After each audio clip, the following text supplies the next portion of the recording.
Penguin Random House Audio presents Becoming Dr. Q, My Journey from Migrant Farm Worker to Brain Surgeon by Alfredo Quinones-Hinojosa, MD, with Mim Eichler-Rivas. Read for you by Henry Levya.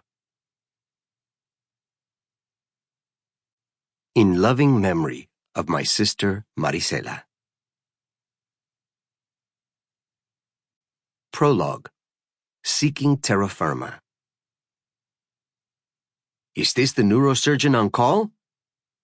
The urgent words set my heart racing as I picked up the line from the San Francisco General Hospital emergency room at the beginning of a night shift in June 1999. Yes, this is Dr. Quinones-Hinojosa, I replied formally.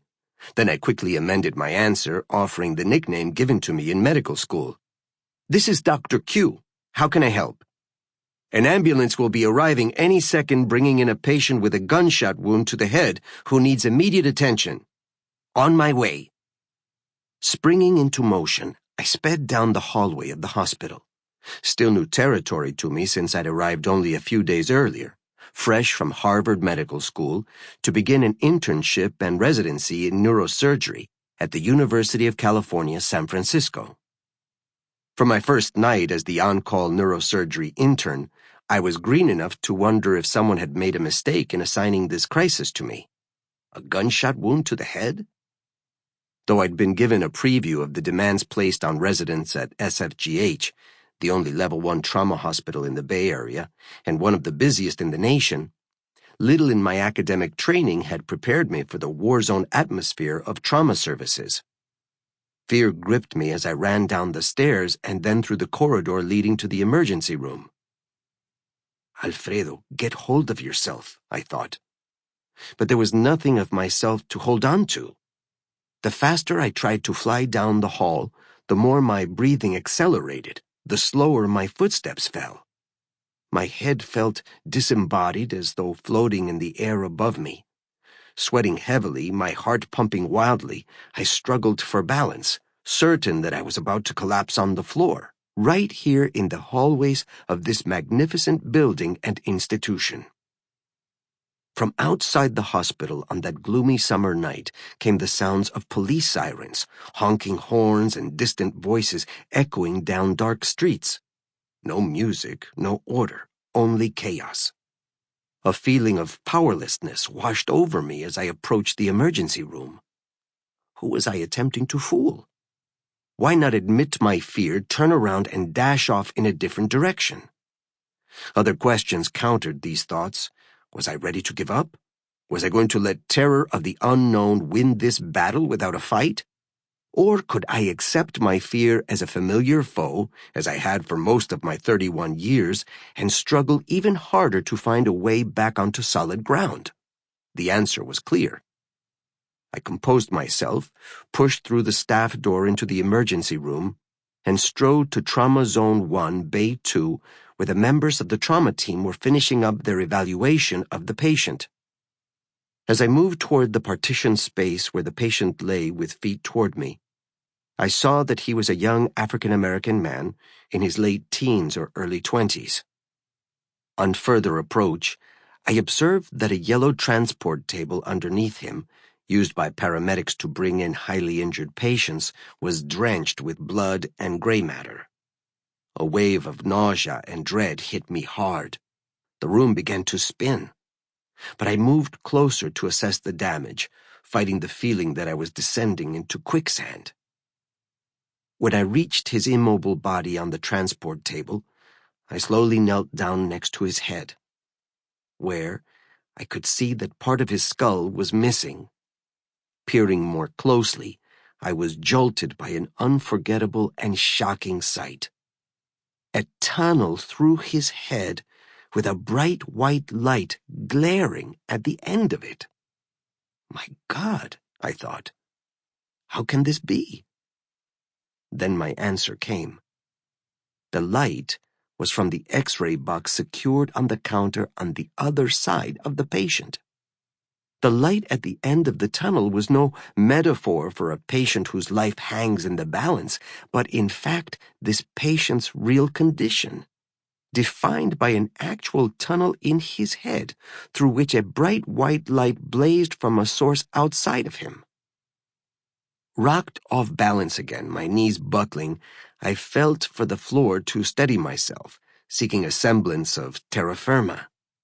But to my surprise, I found my grounding force not in the physical support under me, but in an arsenal of memories that suddenly surfaced. A memory I had once tried to forget overshadowed the rest. An image of me at the bottom of a dark abyss, battling death, holding fast to the sight of my own light at the end of a tunnel, in need of a miracle.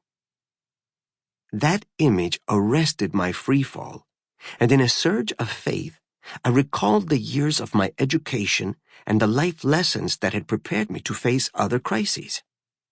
Memories arose to remind me of the courageous doctors and caregivers who had inspired me to choose medicine. Courage, I remembered, was not an absence of fear, but a refusal to give up, especially in the face of great fear. Within seconds, I found my footing and my voice. With the past guiding me, I was able to take command of the situation and provide direction to the members of the trauma team so that we could fight for our patient, whose life was steadily bleeding from him on the table in front of us. More than a decade had passed since my first night on call at San Francisco General Hospital. Although I frequently think back to that profound experience and reflect on what it taught me about the power of memory, the simple awareness that came to me then, and which I carry with me every day, is that I have been that patient myself on the same yellow table, literally and figuratively. And if not for those who refused to give up on me, I wouldn't be alive today. That's why I can never give up on any patient without engaging in the same kind of battle that saved my life. It's also why I never forget how blessed I am to be here, and why whenever I prepare to step foot in the operating room, I pause to remember other times and places when I've stood on the threshold of uncertainty. My ritual, as I lather my hands and vigorously scrub up and down my arms, is to use the time to supercharge myself with the extra volt of energy needed to benefit a patient, to concentrate, meditate, and appreciate the gift that is life. In order to walk toward the operating table with certitude that I will make the best possible decisions in this life or death setting, I need the confidence that comes from everything I've learned about our miraculous human capacity to defy the worst odds. Yet, as I regularly tell my students, there's a fine line between confidence and arrogance.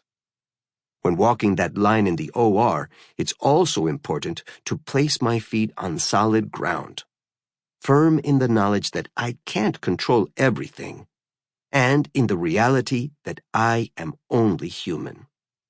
This was another lesson I learned on that night in June 1999, staring at the light at the end of the tunnel through the brain of a critically injured patient at San Francisco General Hospital.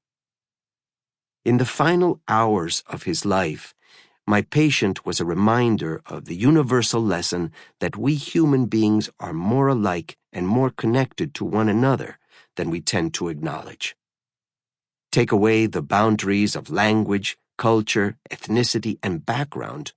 Go below different skin colors, and you'll find that under the bone casing of our skulls, we each have a brain that is fundamentally the same as the brain of every other human being in the world. The most beautiful organ in the human body, our brain, is the storehouse of our individual identities, our unique thoughts and feelings. Yet, its gray matter shines the same in everyone. Peel away the dura, the velvet smooth covering of the brain, and we discover that we all have similar treasure chests of memories, similar capacities to stargaze at the night sky, and similar human aspirations to live well and prosper as the great star. Sample complete. Ready to continue?